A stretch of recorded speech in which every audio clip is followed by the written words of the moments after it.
why they're being photographed. That's why you guys are being photographed.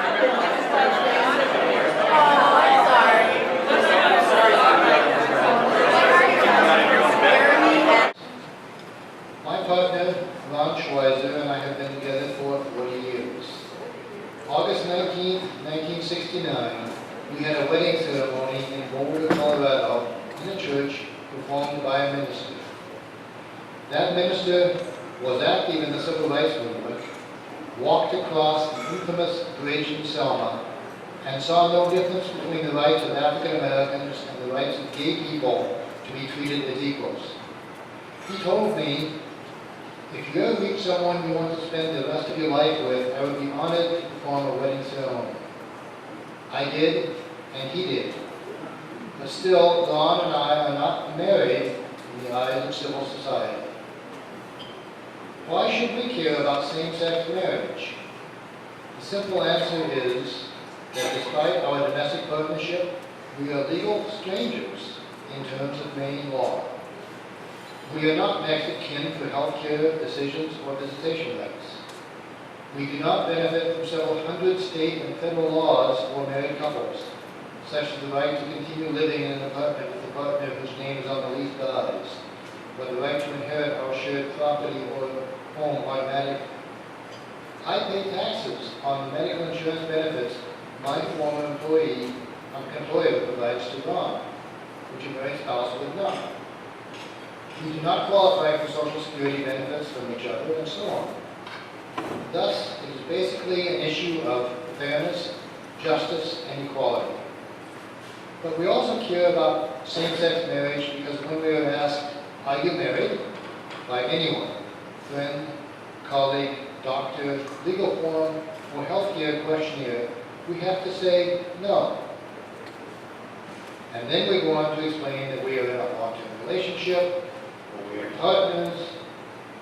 Even if we have had a civil union, we would never say that being civil union is the same as being married, or that being domestic partners is the same as being spouses. Opponents argue that tradition justifies continuing to exclude gay couples from marriage, but traditions change, including in marriage. They also argue that the purpose of marriage is procreation, which even for many straight couples is not the case. None of this is justified in treating us as citizens unequally. As a psychologist, I am pleased the Maine Psychological Association Policy Council has endorsed equality for gay men, lesbians, bisexuals, and transgender persons in the past, and has endorsed Senator Lane's bill. It is time for equality in marriage. You're here.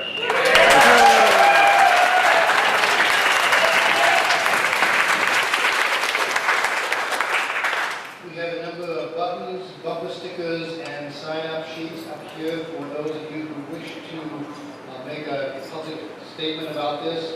We also are accepting contributions for the No on One campaign, which, as you know, is probably going to be necessary since those who oppose the legislation that was passed and signed by the governor have collected signatures and are likely to have a referendum in November that will be potentially reversing that decision of our elected leaders.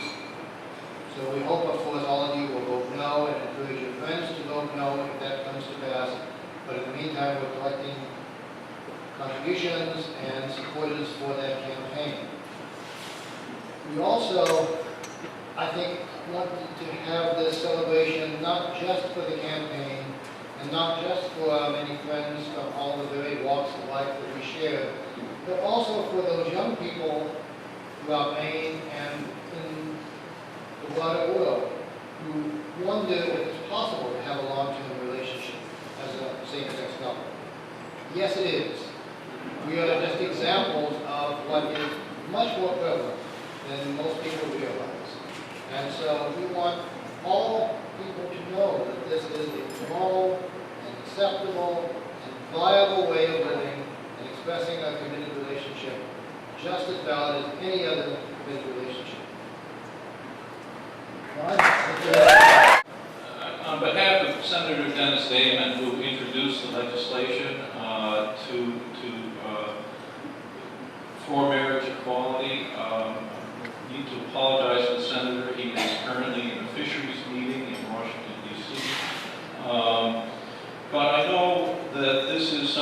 very, very special for him.